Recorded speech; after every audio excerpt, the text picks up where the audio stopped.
else like you, for you are great. You do miracles so great. There is no one else like you. There is no one else like you. మొగొప్ప దేవా ఆశ్చర్యకరుడా నీ వంటి వారు ఎవరు నీ వంటి వారు లేరు గొప్ప దేవా ఆశ్చర్యకరుడా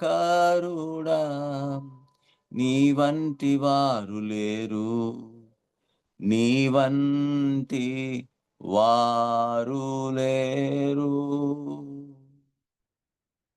Father, we thank you, Father. We praise you, Jesus. We exalt you, Jesus. We thank you, Holy Spirit, for your wisdom, for your understanding, for your leading and guiding us. పరిశుద్ధాత్మదేవ మీ కార్యమును ఇది జరిగించండి. ప్రతి విధమైనటువంటి అంధకార చీకటి శక్తులు నజరేయుడైన యేసు నామములో బంధిస్తున్నాం. యేసు నామమునకే మహిమ కలుగునుగాక. ఈ సమయాన్ని మీ పరిశుద్ధ ఆత్మ యొక్క చేతిలోనికి అప్పగిస్తున్నాం. ప్రార్థన జీవితం అనేది మా ప్రతిరోజు కూడా అభ్యాసము చేస్తూ మీ సన్నిధిలో మేము నిలుచు భాగ్యాన్ని మీతో సహవాసం చేయడానికి కావలసినటువంటి కృపను విస్తరింపచేసి మీరు మహిమ పొందమని యేసు నామములో ఘనపరుస్తూ స్తుతిస్తూ ఆరాధిస్తున్నాం తండ్రి. Amen. Amen. Are you happy this morning?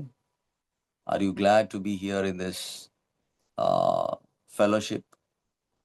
ఈ ఉదయకాలమున ప్రార్థన సహవాసమును గురించి మనం మరొక దినంలో దేవుని యొక్క దివ్యమైనటువంటి సంగతులు ఆయన మనతో ఏం మాట్లాడనై ఉన్నాడు వాటి మీద దృష్టి చూస్తాం. ఆయన మన కొరకై క్రయధనాన్ని, బలిని, శిలువ కార్యాన్ని జ్ఞాపకం చేసుకున్నప్పుడు ఈ సహవాసానికి మూలము ఏంటి అని అంటే నువ్వు తిరిగి జన్మించుట అన్నటువంటి స్థితిలో నుంచి మొదలయ్యేది ఈ సహవాసం. మనము ఎప్పుడైతే యేసు క్రీస్తు ప్రభువును మన సొంత రక్షకునిగా అంగీకరించామో, అంగీకరించినటువంటి ఆ కార్యము, నూతన సృష్టిగా మనం చేయబడినటువంటి కార్యము ద్వారా ఈరోజు నీవు నేను కూడా దేవుని యొక్క సహవాసములో అన్యోన్యమైనటువంటి సహవాసాన్ని కలిగి ఉండడానికి దేవుడు పరిశుద్ధాత్మ సహవాసాన్ని మనకు అనుగ్రహించాడు. అందుకే దేవుని మాటలలో ఒక మాట ఉంది, ఏంది అనంటే తండ్రి యొక్క ప్రేమ, కుమారుడైనటువంటి యేసు క్రీస్తు యొక్క కృప, పరిశుద్ధాత్మ సహవాసం. ఇది పౌలు గారు రాసినటువంటి మాటగా ఎంచబడుతుంది. So without the Holy Spirit we cannot pray. పరిశుద్ధాత్మ లేనిదే, పరిశుద్ధాత్ముడు మనకు సహాయపడందే we cannot pray to God. అందుకే పరిశుద్ధాత్మ మనకు అవసరమై ఉన్నాడు. సో ఈ మాసాన్ని కూడా మనం సంఘములో పరిశుద్ధాత్మ కార్యాలు, అపోస్తల కార్యాలుగా మనం దాని గురించినటువంటి ధ్యానాన్ని కలిగించు ధ్యానం కలిగి ఉన్నాం. So why Holy Spirit? Why Holy Spirit and why he has to be in this prayer? పరిశుద్ధాత్మ దేవుడు ఎందుకు, ఆయన ప్రార్థనలో ఆయన కార్యం ఏంటి? మనం కానీ గమనిస్తే దేవుడు ఆదామును కలుగు చేసినప్పుడు ఆదాము యొక్క జీవితాన్ని దేవుడు నిర్మించాడు. ఆదాము మట్టితో దేవుడు కలుగు చేసిన తర్వాత ఆదామును అవ్వను ఆయన ప్రక్కటెముకల నుంచి తీసి అవ్వను చేసినప్పుడు వారిద్దరు కూడా శారీరకంగా మట్టితో తయారు చేశారు. ఈ మట్టితో చేయబడినటువంటి ఆదాము నాసికారంధ్రంలో జీవ వాయువును దేవుడు ఊదినప్పుడు నరుడు జీవ ఆత్మ అయ్యాడు. That is the real man that God created. నిజమైనటువంటి దేవుని పోలిక, దేవుని యొక్క స్వరూపము మానవునికి ఇవ్వబడింది అనంటే జీవ ఆత్మను కలిగినటువంటి వాడై ఉన్నాడు. ఈ జీవ ఆత్మ అనేదే జీవ ఆత్మ, జీవించేటువంటి ఆత్మ మాత్రమే దేవునితో సహవాసము చేయగలదు. హల్లెలూయా! జీవించేటువంటి ఆత్మ మాత్రమే, మరలా చెప్తున్నాను, జీవించేటువంటి ఆత్మ మాత్రమే దేవునితో, సృష్టికర్త అయినటువంటి దేవునితో సహవాసము చేయగలదు. ఈ జీవించేటువంటి ఆత్మకు మట్టితో చేయబడినటువంటి శరీరం ఇవ్వబడింది. అందుకే శరీరము అనేక సార్లు ఎన్ని ఇబ్బందులు పెట్టినా this is a natural thing. It's not a super natural. కానీ ఆత్మ అనేది ఇది దేవుని యొక్క ఊపిరి నుంచి ఆయన జీవ వాయువును ఊదినప్పుడు మనలో జీవ ఆత్మను ఉంచాడు. జీవ ఆత్మ అని ఎందుకు చెప్తున్నానంటే, జీవము అనేటువంటి దేవుడు మన ఆత్మలో, అంటే మనము కలుగు చేయబడినటువంటి ఆత్మతో అనుసంధానం చేయబడిన వాడై సహవాసం అనేది మొదలవుతుంది. సో ఆదాము నుంచి కూడా దేవుడు కనెక్ట్ అయింది ఎక్కడంటే ఆత్మ ద్వారా కనెక్ట్ అయ్యాడు. ఆదాముకి ఇవ్వబడినటువంటి శరీరము కోర్స్ ఆయన భూమి మీద ఒక శరీరాన్ని ఉంచుకుని ఆ శరీరము ద్వారా ఆత్మలో జరగబడే కార్యాలను శారీరకంగా ఆయన బయలుపరిచాడు. ఎప్పుడైతే జీవ ఆత్మ శరీరంలో ఉంచబడిందో మానవుడు పరిపూర్ణము చేయబడిన వ్యక్తిగా దేవునితో సహవాసం చేయడం ప్రారంభించాడు. అందుకే పాత నిబంధనలో ఈ జీవ ఆత్మ పరిపూర్ణత కలిగినటువంటి ఆత్మగా, జీవించేటువంటి ఆత్మను వాళ్ళు కలిగినప్పుడు వారు శరీరములో కూడా ఆ జీవము విడుదల చేయబడి దీర్ఘాయుషుతో కూడినటువంటి లైఫ్ స్టైల్ వాళ్ళు కలిగి ఉన్నారు. పాత నిబంధనలో 900 సంవత్సరాలు, 800 సంవత్సరాలు, 700 సంవత్సరాలు ఇలాగా వారి ఆయుష్ చాలా పొడిగించబడినటువంటి ఆయుష్‌గా మనం చూస్తున్నాం. మెతుషెల దగ్గర దగ్గర 900 చిల్లర సంవత్సరాలు ఆయన బ్రతికాడు. ఎందుకు బ్రతకగలిగాడు? జీవించేటువంటి ఆత్మను కలిగి ఉన్నాడు కాబట్టి. దేవునితో సహవాసము చేసినటువంటి ఆత్మ. మన ముఖ్య అంశం ఏంటంటే we are connected spirit to spirit. మనము ఆత్మ ద్వారా దేవునితో సంబంధాన్ని కలిగి ఉన్నాం. అందుకే దేవుడు నీ ఆత్మను జీవింపచేసేటువంటి ఆత్మగా మార్చివేశాడు. జీవింపజేసే ఆత్మ అనగా దేవునితో అనుసంధానము కలిగినటువంటి ఆత్మ. దేవునితో కనెక్ట్ అయినటువంటి ఆత్మ. దేవునితో ఒక సంబంధం కలిగి ఉండడమే రక్షణ అనుభవం. So it is the experience of salvation is something that we are connected with God, and the beginning of the connecting with God is known as the salvation experience. ఏ ఆదాము అవలైతే ఈ దైవికమైనటువంటి ఆత్మను, దేవుని ఆత్మను జీవింపజేసేటువంటి ఆత్మ ద్వారా వారు సహవాసం చేయడం ప్రారంభించారో, వారు దేవుని యొక్క చిత్తాన్ని, దేవుని యొక్క తలంపులను, దేవుని యొక్క ప్రణాళికను వారు భూమి మీద చేయడానికి దేవుడు వారి ద్వారా తన ఉద్దేశాన్ని తెలియపరుస్తూ వచ్చాడు. అయితే ఆదాము అవ్వలు పడిపోయినారు. You know that, everybody knows. ఒక మాట చూస్తే ఈ రోమిల్కు రాసిన పత్రిక 5వ అధ్యాయంలో ఈ మాటలు రాయబడ్డాయి. రోమిల్కు రాసిన పత్రిక 5వ అధ్యాయంలో 12వ వచనం నుంచి నేను చదువుతాను, జాగ్రత్తగా వినండి. 5వ అధ్యాయం 12వ వచనం. ఇట్లుండగా ఆ ఒక్క మనుషుని ద్వారా పాపము ద్వారా మరణము లోకములో ఎలాగు ప్రవేశించెనో అలాగుననే మనుషులందరూ పాపము చేసినందున మరణం అందరికీ సంప్రాప్తమాయెను. మరణం అనేది ఫస్ట్ టైమ్ ఆదాము చేసినటువంటి పాపము ద్వారా సమస్త మానవాళి మీదికి ఈ పాపం వచ్చుట ద్వారా నాసికారంధ్రములో జీవ వాయువును ఊదినటువంటి మానవుడు, జీవ ఆత్మగా ఎంచబడినటువంటి మానవుడు చచ్చిన చచ్చిన స్థితిలో ఉన్నాడు. ఎక్కడ చచ్చిపోయాడు అనంటే ఆత్మలో. శరీరముంది, ప్రాణముంది. అయితే ఆత్మ చచ్చినటువంటి స్థితిలో ఉంది. అంటే బాహ్యంగా మానవుడు ప్రకృతి సంబంధమైనటువంటి స్వరూపాన్ని కలిగి ఉన్నాడు గానీ, ఆత్మలో దేవునితో కలిసి ఉండనటువంటి స్థితిని బట్టి మానవుడితో శత్రువు చాలా బాగా ఆడుకున్నాడు. అందుకే మనం చూస్తున్నాం. ఇలా ఎలాగనగా ధర్మశాస్త్రము వచ్చిన వచ్చినదనుక పాపము లోకములో ఉండెను గాని ధర్మశాస్త్రం లేనప్పుడు పాపము ఆరోపింపబడలేదు.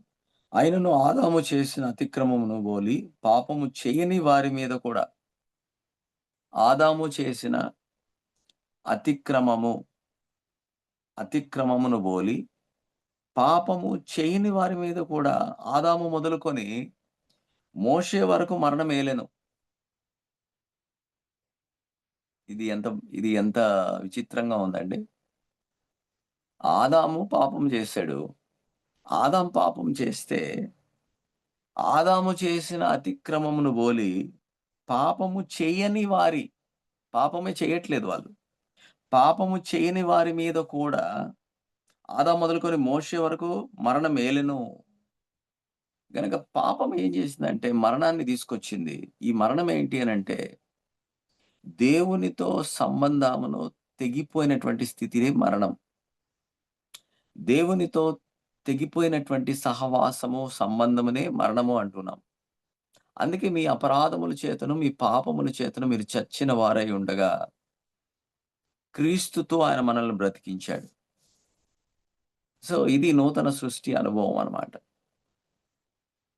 ఇక్కడ మనం చూస్తున్నాం. ఆదాము రాబో వారికి గుర్తై ఉన్నాడు. అయితే అపరాధము కలిగినట్టు కృపావరం కలగలేదు. ఎట్లనగా ఒకని అపరాధం వలన అనేకులు చనిపోయిన ఎడల, ఒక్కని అపరాధము వలన అనేకులు ఏం చేయబడ్డారంట? చనిపోయారు. మరి ఎక్కువగా దేవుని కృపయు యేసుక్రీస్తు ఒకని మనుషుని ద్వారా కృపచేతనైన దానం అనేకులకు విస్తరించెను. Why Jesus is because the more people are being dead, the more grace was expanded. The more grace was enlarged. మరణం ఎంత ఎక్కువగా జరుగుతుందో అక్కడ కృప కూడా విస్తరిస్తూ ఉందంట. మరియు పాపము చేసిన ఒకని వలన శిక్షావిధి కలిగినట్టు ఆ దానము కలుగలేదు. ఏలైనగా తీర్పు ఒక అపరాధం మూలముగా వచ్చినదై శిక్షావిధికి కారణమాయెను. కృపావరమైతే అనేకమైన అపరాధముల మూలముగా వచ్చినదై మనుషులు నీతిమంతులుగా తీర్చబడుటకు కారణమాయెను. ఈరోజు నిన్ను నన్ను నీతిమంతులుగా దేవుడు తీర్చాడు అనంటే అది ఆయన కృప ద్వారా జరగబడింది. ఈ నీతి అనేది ఏంది అంటే దేవునితో సరైనటువంటి సంబంధములోనికి తిరిగి రాబడుట. దేవునితో సరైనటువంటి సహవాసములో మనము తిరిగి నూతన పరచబడేటువంటి స్థితినే నీతి అంటున్నారు. నీతి అంటే ఏదో గాదు. Righteousness is the right standing with God is known as righteousness.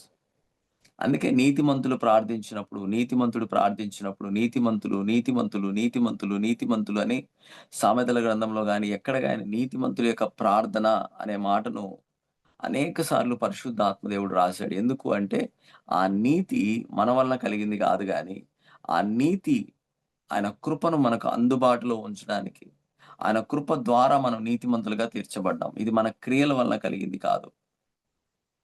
ఈ నీతి దానము, అది నీతి దానము అని ఎంచబడుతుంది. కృపా బాహుళ్యము, నీతి దానము పొందువారు. ఈరోజు ప్రార్థన జీవితానికి ముఖ్యమైనటువంటి పునాది ఏంటి అనంటే, నువ్వు పడిపోయినటువంటి స్థితిలో ఉన్నప్పుడు, మరణములో ఉన్నప్పుడు, జీవ ఆత్మ జీవించేటువంటి ఆత్మ చచ్చినటువంటి స్థితిలో అంటే దేవునితో అనుసంధానము లేనటువంటి ఆత్మను నువ్వు పొందుకొని ఉన్నప్పుడు, చచ్చిన ఆత్మ అని నేను ఒక రకంగా చెప్తాను. శరీరం బ్రతికుంది, ప్రాణం ఉంది, కానీ ఆత్మ చచ్చింది. దేవునిని ఎరగనటువంటి వారు ఇలాగుంటారన్నమాట. ప్రకృతి సంబంధమైనటువంటి మనుషులు. మనము ఒకప్పుడు మన అపరాధముల చేతను, పాపముల చేతను చచ్చిన స్థితిలో ఉన్నప్పుడు, ఈ అపరాధము, పాపము నువ్వు కొని తెచ్చుకునింది గాదు. నీ క్రియల వల్ల కలిగింది గాదు. అది తరతరాలుగా ఆదాము మొదలుకొని వస్తూనే ఉంది. దీనికి దేవుడు తన కుమారుని పంపించి, యేసు క్రీస్తును పంపించుట ద్వారా తిరిగి మనము ఆదాము యొక్క స్థితిలోనికి ఏ విధంగా అయితే ఆదాము సృజించబడ్డాడో, ఆదాముని ఏ విధంగా అయితే జీవింపజేయు ఆత్మగా దేవుడు ఉంచాడో, అదే ఆత్మను దేవుడు మనకు అనుగ్రహించాడు. The same spirit we have now. The recreated spirit. అందుకే రిక్రియేటెడ్ స్పిరిట్ అని చెప్తున్నాను. నూతన సృష్టిగా చేయబడినటువంటి ఆత్మ. కొరింథీయులకు రాసిన పత్రిక 5:17 ప్రకారము, ఇదిగో if you are in Christ, you are in a new creation. నీవు క్రీస్తులో ఉన్నవాడవైతే నువ్వు నూతన సృష్టివి. పాతవి గతించెను, ఇదిగో సమస్తము క్రొత్తవాయెను. Everything become a new. The newness is something that it is needed when you have to have a fellowship with God. ప్రార్థన అనేది దేవునితో సహవాసము, సంబంధముగా ఎంచబడితే దానికి అవసరమైనటువంటి ప్రాముఖ్యమైనటువంటి యాస్పెక్ట్ ఏంటంటే నూతన సృష్టిగా నువ్వు చేయబడ్డావు. కాబట్టి ఈ పాపము ఏం చేసిందంటే మరణము పాపము ద్వారా వచ్చినదై ఈ మరణం ఏలిందంట. The death was reigning and ruling upon the generation of the people. దేవుడు చూచాడు. ఈ మరణం నుంచి తప్పించడానికి ఇంకేదైనా ఉన్నదా? Because he is a justice. Hour God is a judgemental God. ఆయన ప్రేమ స్వరూపి. ఆయన ప్రేమించేవాడు, దయను కురిపించేవాడు, కనికరము కలిగినటువంటి దేవుడు అయినప్పటికిని ఆయన తీర్పును గురించి కూడా చాలా శ్రద్ధ చూపేవాడు. సో, పాపము వల్ల వచ్చి జీతము మరణము అన్నటువంటి దానిని తెలియపరిచాడు. ఇది ధర్మశాస్త్రం వల్ల కలిగినది. ధర్మశాస్త్రం ఏం బోధించింది? మోషే ద్వారా ధర్మశాస్త్రం ఇవ్వబడింది. మోషే వరకు ఆ పాపము మరణాన్ని తీసుకొచ్చి, ఆ మరణము ద్వారా వారి క్రియల వలన ఎటువంటి పాపము చేయనప్పటికిని వారు మరణములో ఉంటూ వచ్చారు. ఈ మరణం ఏం చేసిందంటే ధర్మశాస్త్రమును తీసుకొని వచ్చింది. ఈ ధర్మశాస్త్రము ద్వారా దేవుడు ఒక నిబంధనను తీసుకొచ్చాడు. ఇశ్రాయేలు ప్రజలతో ఒక నిబంధన చేశాడు. సో, ఈ నిబంధన ద్వారా దేవుడు మానవాళితో మాట్లాడడాన్ని ప్రారంభించాడు. If there is no law, if there is no covenant, God could not have a fellowship with man. ఎందుకు అంటే మానవుని యొక్క పతనం అంత భయంకరమైంది. మానవుడు అంతగా పడిపోయాడు. మానవుని యొక్క స్థితి ఎటువంటిదంటే మరణములో ఉంచబడినటువంటి స్థితి.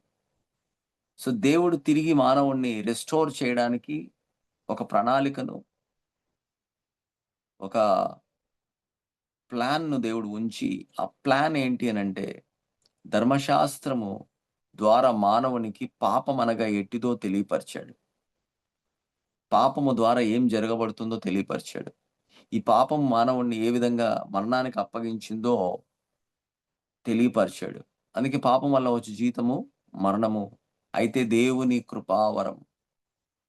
సో, మొదటి వచనమంతా కూడా ధర్మశాస్త్రం అయితే, దేవుని కృపావరము మన ప్రభువైన క్రీస్తు యేసునందు నిత్య జీవం. ఇది రెండవ వచనముగా, రెండవ లైన్‌లో ఇంకొక ప్రణాళికను క్రీస్తు యేసు ద్వారా మనకు అనుగ్రహించాడు. అది కృపావరముతో కూడినటువంటి ప్రణాళిక.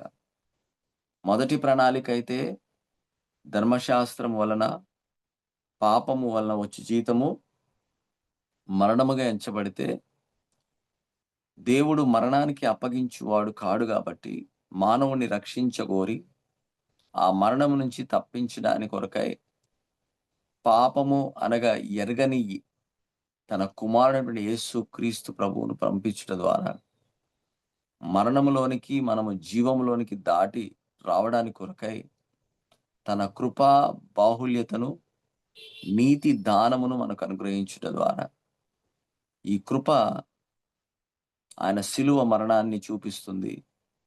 యేసు క్రీస్తు ప్రభువును మనం చూపిస్తుంది.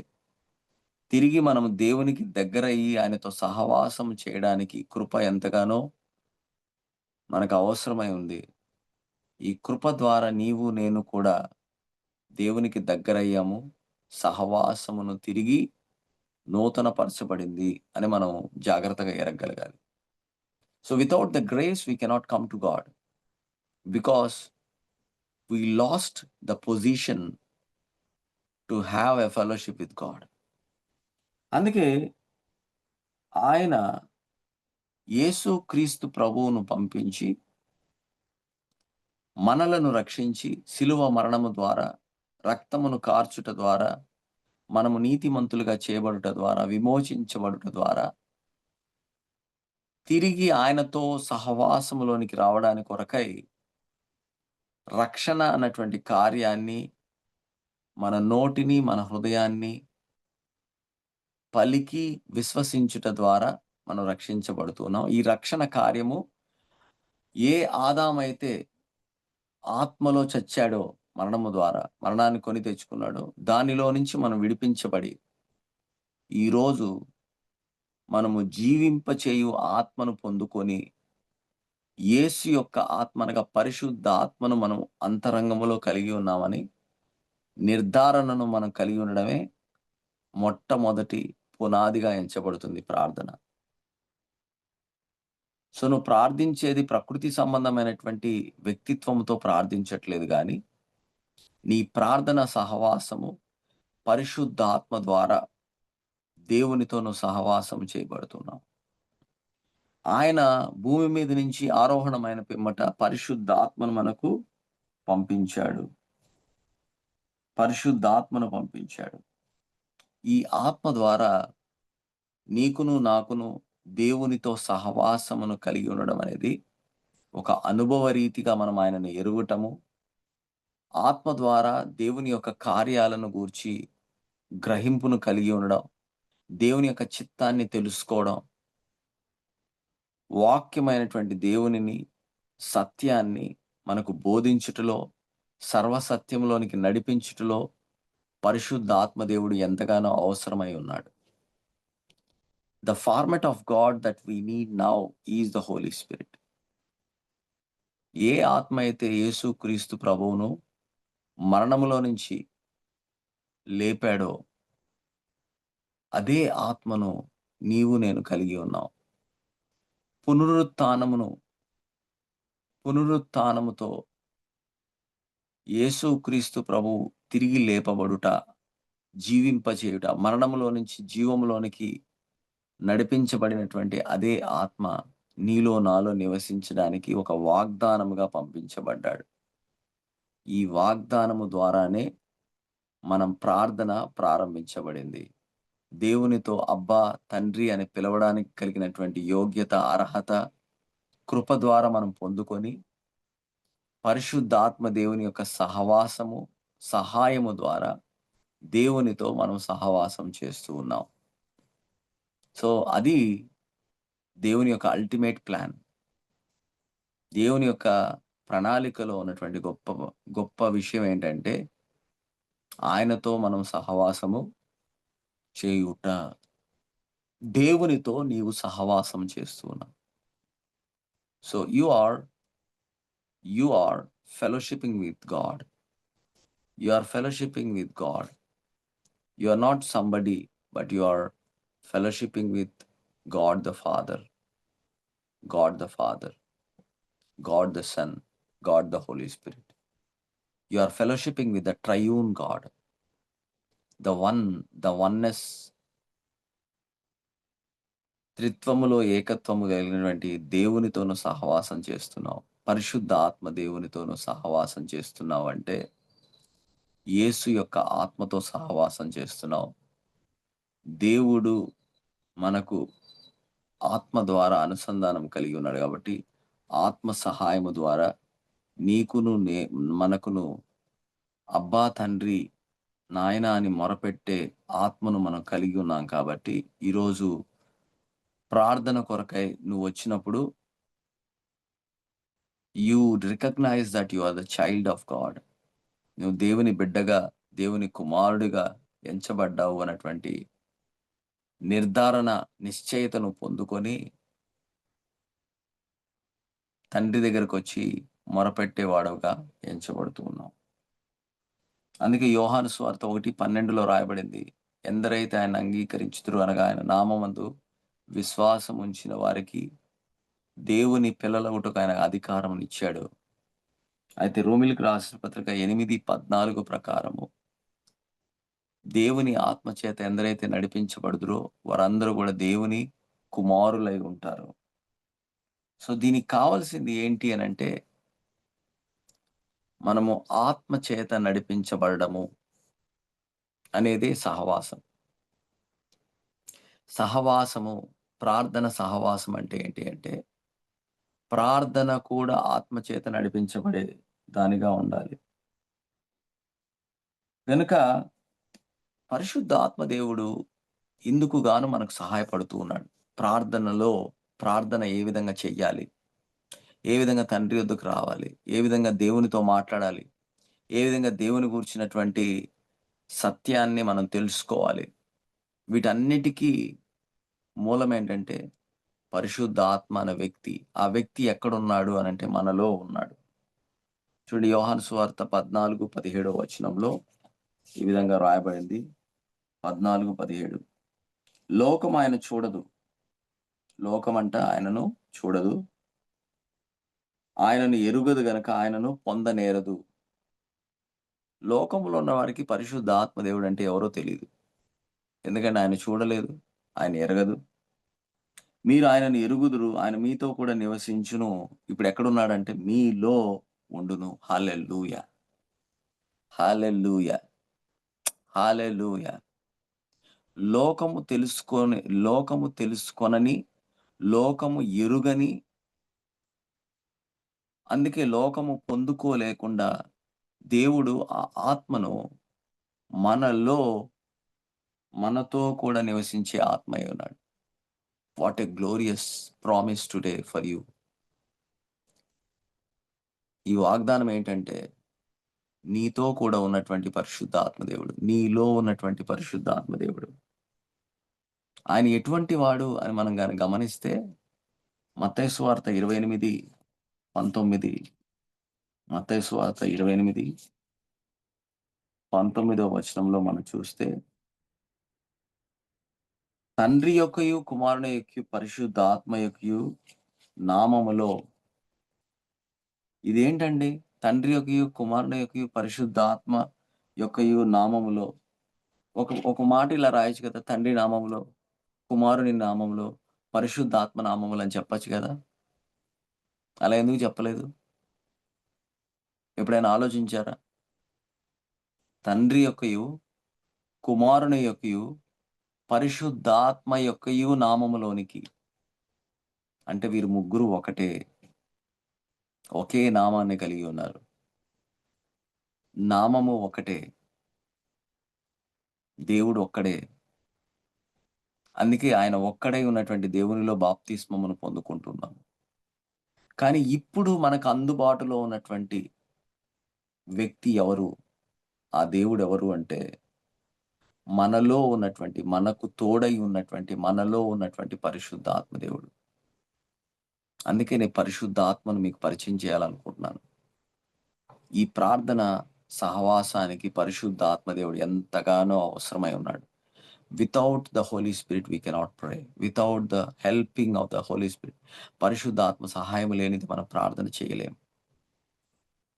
అందుకే ఆత్మ మన బలహీనతలను చూచి సహాయపడుతున్నాడంట. మనం యుక్తముగా ఏ విధంగా ప్రార్థన చేయాలో మనం ఎరుగము గనక ఉచ్చరింప శక్యము గాని మూల్గులతో ఆత్మ మనకు సహాయము చేస్తున్నాడు. రోమిలికి రాసిన పత్రిక 8వ అధ్యాయంలో రాయబడింది 26వ వచనంలో. ఆ ఆత్మ మనకు సహాయపడుతున్నాడంట. మనం సహాయం తీసుకోము. మనం సొంతంగా ప్రార్థించడానికి ట్రై చేస్తాం. నాకు తెలుసులే అనుకుంటాం. నేను ఎలాగ ప్రార్థించాలో నాకు తెలుసులే అని చెప్తాం. మనం ఎలాగ యుక్తముగా ఎలాగ ప్రార్థన చేయాలో మనకు తెలీదు గాని, ఉచ్చరింప శక్యం గాని మూల్గులతో ఆత్మ భాషను దేవుడు మనకు అనుగ్రహించాడు ప్రార్థనకి. See God not only helping us in every aspect. See ఎలాగ ప్రార్థించాలి? ఎవరు అవసరమై ఉంటారు? ఎవరు సహాయపడతారు? అనేదే గాకుండా, ఏ విధంగా ప్రార్థించాలి? నువ్వు ప్రార్థించినప్పుడు ఆయన ఏ విధంగా సహాయపడతాడనే దాని గురించి కూడా మాట్లాడాడు. వాట్ ఎ గ్లోరియస్ గాడ్ అండి. నిజంగా ఆయన మనం ప్రేమించబద్దులమై ఉన్నాం. ఆయన ప్రేమ ఇంత అంత కాదు. నిన్ను దగ్గరకి తీసుకుంటున్నాడు. ఇలాగ ఉండమంటున్నాడు. ఇలాగ నువ్వు నా దగ్గరికి రావచ్చు అంటున్నాడు. దీనికొక ప్రణాళిక నేను వేశానంటున్నాడు. ఒక వ్యక్తిని పంపిస్తున్నాను నీకు. ఆ వ్యక్తి ద్వారా నువ్వు నా దగ్గరికి వస్తావు. నువ్వు నాకు అన్యోన్యమైనటువంటి సహవాసములో నిలిచి ఉండడానికి ఆ వ్యక్తి నీకెంతగానో అవసరమై ఉన్నాడు. ఆ వ్యక్తి ద్వారా మన సంబంధము, సహవాసము స్థిరపరచబడుతుంది అని ఆయన కృప ద్వారా దాన్ని వెల్లడిపరుస్తున్నాడు. ఇది నిజంగా సంతోషకరమైనది కాదా? నిజంగా I just love God because he has given every tool to make me and to an acceptable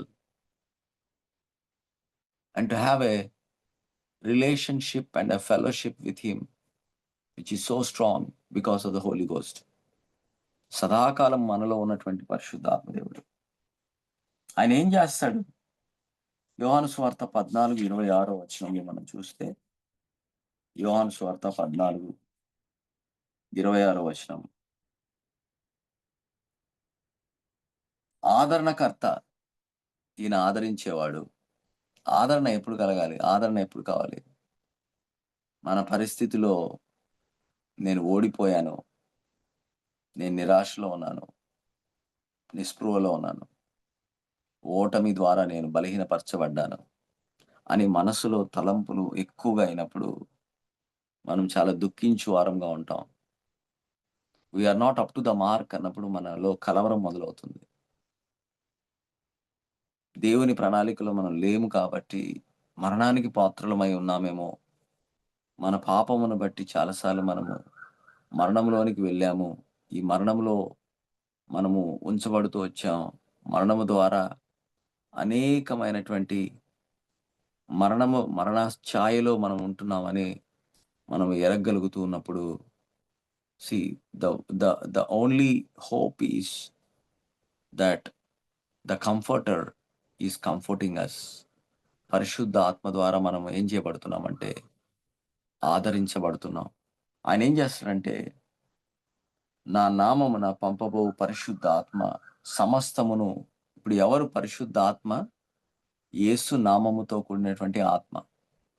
యేసు నామములో పంపించబడినటువంటి ఆత్మ మీకు బోధించి నేను మీతో చెప్పిన సంగతులన్నిటి మీకు జ్ఞాపకము చెయ్యును. He is the reminder of the word of the promise.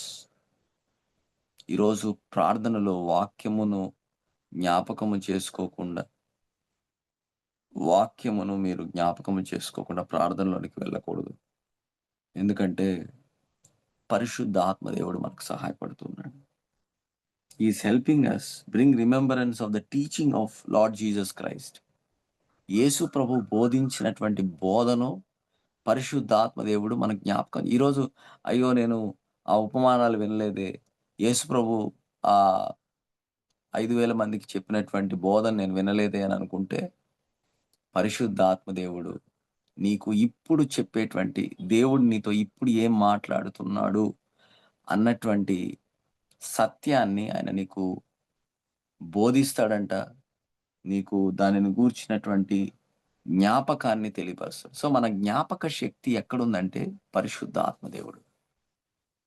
The more you have a fellowship with the Holy Spirit, you become more and more remembering the things of God. నీ జ్ఞాపక శక్తి 10 100 వర్ధిల్లునుగాక. మనం ప్రార్థనలోనికి వెళ్ళినప్పుడు మనం ఏమి ప్రార్థన చేస్తున్నాము అనేటువంటి దాని గురించి పరిశుద్ధాత్మ దేవుడు ముందుగానే ఆయన ఎరిగి మనకు సహాయపడేవాడై ఉన్నాడు. అందుకే మనము సాక్షులముగా ఉంచబడుతున్నాం. యోహాను సువార్త 15వ అధ్యాయం 26వ వచనంలో మనం చూస్తే, తండ్రి యొద్ద నుండి మీ యొద్దకు నేను పంపబోవు ఆదరణకర్త అనగా తండ్రి యొద్ద నుండి బయలుదేరు సత్య స్వరూపైన ఆత్మ వచ్చినప్పుడు మీరు నన్ను గూర్చి సాక్ష్యం ఇచ్చుదురు. దేవుని సాక్ష్యం ఎలాగ మనం మాట్లాడగలుగుతామంటే, ఆదరణకర్త వచ్చినప్పుడు, సత్య స్వరూపమైనటువంటి ఆత్మ వచ్చినప్పుడు, దేవుని గూర్చినటువంటి సాక్ష్యాన్ని మనము బోధిస్తాము. దేవుని గూర్చినటువంటి సాక్ష్యాన్ని మనము బోధిస్తాము. హల్లెలూయా! హల్లెలూయా! మొదటి యోహాను సువార్త, మొదటి యోహాను పత్రిక 4వ అధ్యాయం 3వ వచనంలో కూడా ఇదే మాట రాయబడింది. చూద్దాం. 3వ వచనం. యేసుక్రీస్తు శరీరధారి అయి వచ్చినని ఏ ఆత్మ ఒప్పుకొనునో, బాగా వినండి. యేసుక్రీస్తు శరీరధారి అయి వచ్చినని ఏ ఆత్మ ఒప్పుకొనునో అది దేవుని సంబంధమైనది. ఈరోజు నువ్వు ఒప్పుకున్నావా? యేసుక్రీస్తు శరీరధారి అయి వచ్చాడని. యేసుక్రీస్తు ప్రభువు వాక్యమైనటువంటి దేవుడు శరీరధారి అయి ఈ లోకానికి వచ్చాడని నువ్వు నమ్మితే, ఏ ఆత్మ అయితే దాన్ని ఒప్పుకుంటాడో ఆ ఆత్మ దేవుని సంబంధమైనది. ఏ ఆత్మ యేసును ఒప్పుకొనదో, ఏ ఆత్మ అయితే యేసు ప్రభువును ఒప్పుకొనదో అది దేవుని సంబంధమైనది కాదు. నువ్వు దేవుని సంబంధమైన ఆత్మను కలిగి ఉన్నావా లేదా అనే దానికి ఒకటే డయాగ్నోసిస్ ఏంటంటే, యేసు క్రీస్తు శరీరధారి అయి వచ్చాడు. ఏ ఆత్మ అయితే ఒప్పుకుంటుందో, if you confess that came that Jesus Christ came in the flesh is of God. దేవుని నుంచి పంపించబడినటువంటి యేసుక్రీస్తు ప్రభు శరీరధారిగా వచ్చాడు అని నేను ఒప్పుకుంటున్నాను అంటే, నువ్వు దేవుని ఆత్మను కలిగినటువంటి వాడు మాత్రమే ఒప్పుకుంటాడు. ఒకవేళ అలా ఒప్పుకోకపోతే అది దేవుని ఆత్మ చేత, దేవుని బట్టి కలిగినటువంటి ఆత్మ కాదు. దీనిని బట్టి దేవుని ఆత్మను మనం ఎరుగుతూ ఉన్నాం. దేవుని ఆత్మను ఎలా ఎరుగుతున్నాం? దేవుని ఆత్మను ఎలా ఎరుగుతున్నాం? యేసుక్రీస్తు ప్రభు శరీరధారిగా ఈ లోకానికి పంపించబడ్డాడు అని నేను ఒప్పుకుంటున్నాను అంటే, దేవుని ఆత్మ చేత నేను ఒప్పుకుంటున్నాను. అంత ఈజీ కాదు. చాలామంది నమ్మరు. చాలామంది శరీరధారిగా యేసుక్రీస్తు ప్రభు వచ్చాడని నమ్మరు. ఈ నమ్మనటువంటి వారికి పరిశుద్ధాత్మ, దేవుని యొక్క ఆత్మను వారు ఎరగనటువంటి స్థితిలో ఉన్నారు. అందుకే లోకము ఆయనను ఎరగదు, చూడనేరదు. అయితే మీరు ఆయనను ఎరిగి ఉన్నారు. ఆయనను ఎరిగి ఉన్నారు. ఆయనతో సహవాసం చేస్తున్నారు. ఎందుకంటే నేను ఒప్పుకుంటున్నాను. యేసుక్రీస్తు ప్రభు శరీరధారిగా, వాక్యమైనటువంటి దేవుడు శరీరధారిగా ఈ లోకానికి వచ్చాడని నేను ఒప్పుకుంటున్నాను. ఆ ఒప్పింపజేసేటువంటి ఆత్మను నేను కలిగి ఉన్నాను. ఆ ఆత్మనే పరిశుద్ధాత్మ. అందుకే ఆ సాక్ష్యాన్ని నేను చెప్తూ ఉన్నాను. పాపమును ఒప్పింపజేసేటువంటి ఆత్మ. అంతేకాకుండా మనల్ని ధైర్యపరిచి, మనల్ని నడిపించేటువంటి ఆత్మ. ఈ ఆత్మ ఏంటంటే, యోహాను సువార్త 16వ అధ్యాయం 13-15 వచనాలు మనం చూస్తే ఆఖరిగా, అయితే ఆయన అనగా సత్యస్వరూపైన ఆత్మ వచ్చినప్పుడు మిమ్మల్ని సర్వసత్యంలోనికి నడిపించును. ఆయన తనంతట తాను ఏమీ బోధింపక, వేటిని వినినో వాటిని బోధించి సంభవింపో సంగతులు మీకు తెలియజేయును. ఆయన నా వాటిలో నుంచి తీసుకొని మీకు తెలియజేయును గనుక నన్ను మహిమపరచును. తండ్రికి కలిగి ఉన్నవన్నీయు నావి. అందుచేత నేను నా వాటిలోనివి తీసుకొని మీకు తెలియజేయనని చెప్పి తిని.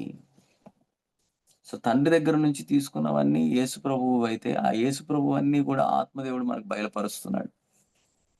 Literally he is revealing God.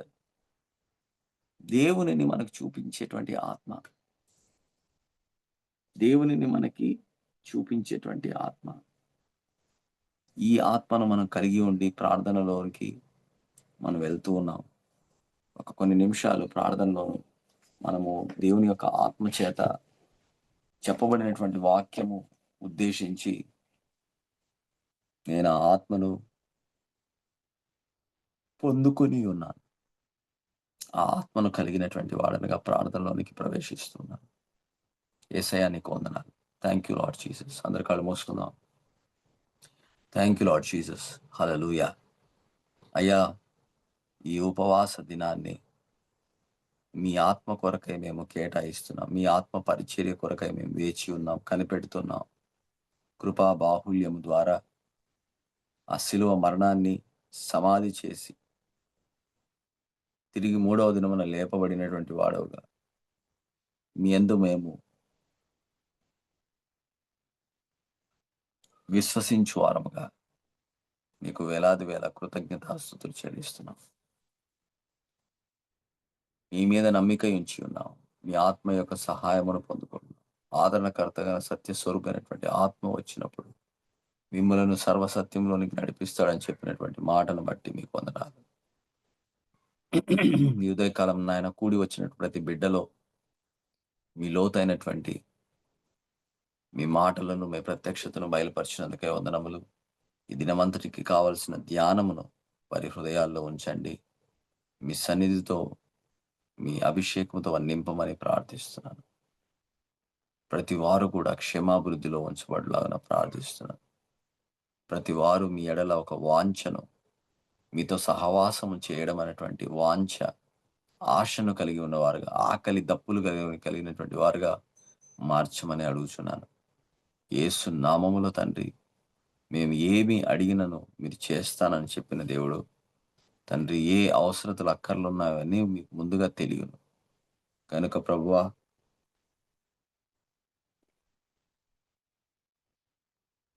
మీ సన్నిధిలోకి ఆత్మ ద్వారా మేము ప్రవేశిస్తున్నాం. మీతో మేము ఎక్కువగా దగ్గరగా చేర్చబడి అన్యోన్య సహవాసములు మేము ఉంచబడడానికి మీరు మాకు మీ కృప ద్వారా అనుగ్రహిస్తురమ్మని కోరుకొనొచ్చు. చెప్పబడినటువంటి ప్రతి లేఖనము, ప్రతి వాక్యాన్ని నూరంతులుగా మీరు ఫలింపచేసి మీరే మహిమ పొందమని తిరిగి మేము మా యొక్క దినములోనికి మేము ప్రవేశిస్తున్నాం.